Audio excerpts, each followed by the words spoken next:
car enthusiast.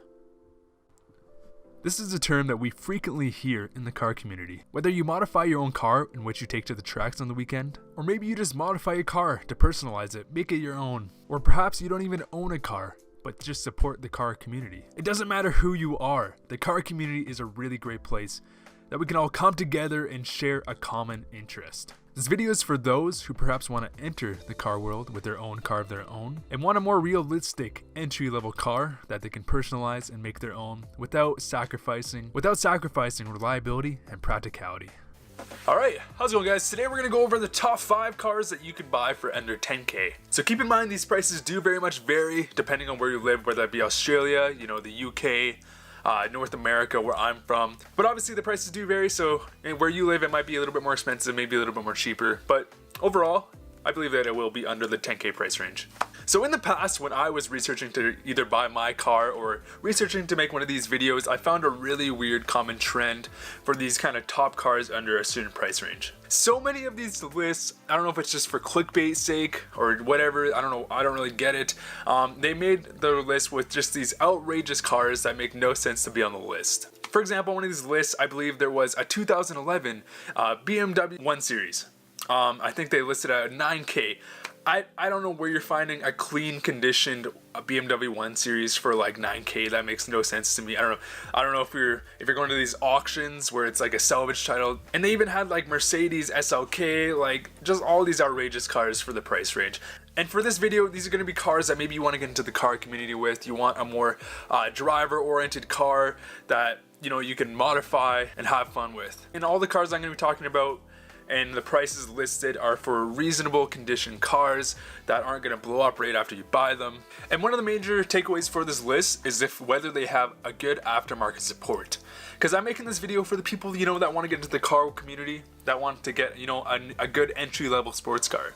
And with that, you need some good aftermarket support that you can kind of build your car to be your own. Starting at number 1, who could have guessed, we have the 8th gen Civic Si. Now I personally own one of them at the moment, and this car is fantastic. It is super lightweight, high revving VTEC engine, super fun to drive with a really great aftermarket support. You can find one of these cars in a really good, clean condition with decent mileage for around $7,000 to $8,000. Obviously that's going to vary depending where you live, but around $7,000 to $8,000 is fair. Another thing I thought I'd add is the base price of the year it actually came out. So in 2008, with inflation, this car would have cost $25,000 brand new. This car has 197 horsepower, 139 foot-pounds of torque. It is super reliable, good on gas, practical, and again, it has a lot of aftermarket support for those who want to make the car their own.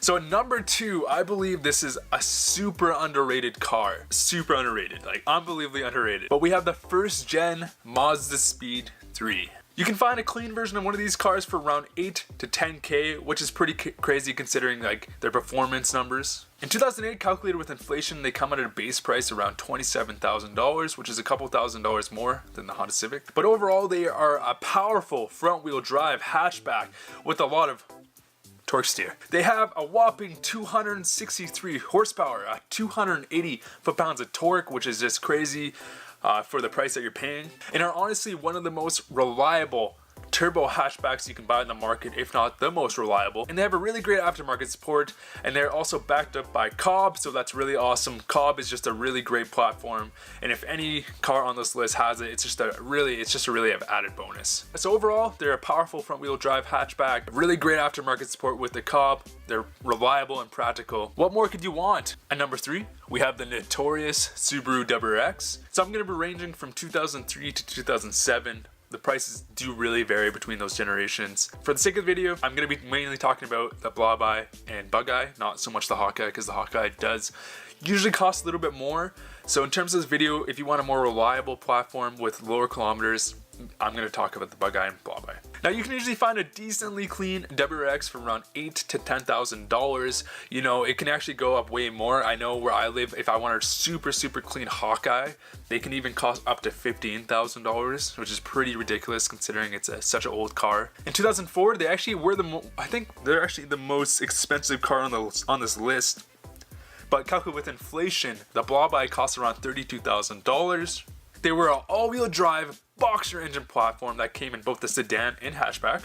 They had 227 horsepower and 217 foot-pounds of torque. However, with the aftermarket, those numbers do get boosted greatly, especially even with just with a simple cop flash. There's a reason these cars are so popular and that the prices of them are so inflated. They're so popular, there's such a high demand of them. Honestly, it doesn't even make sense. They hold their value so well. You can beat on them for years and somehow basically sell them for the price that you got them. They're pretty good investment in terms of value that you pay for and value that you're gonna get when you sell it. And if you didn't know my story, my car blew up.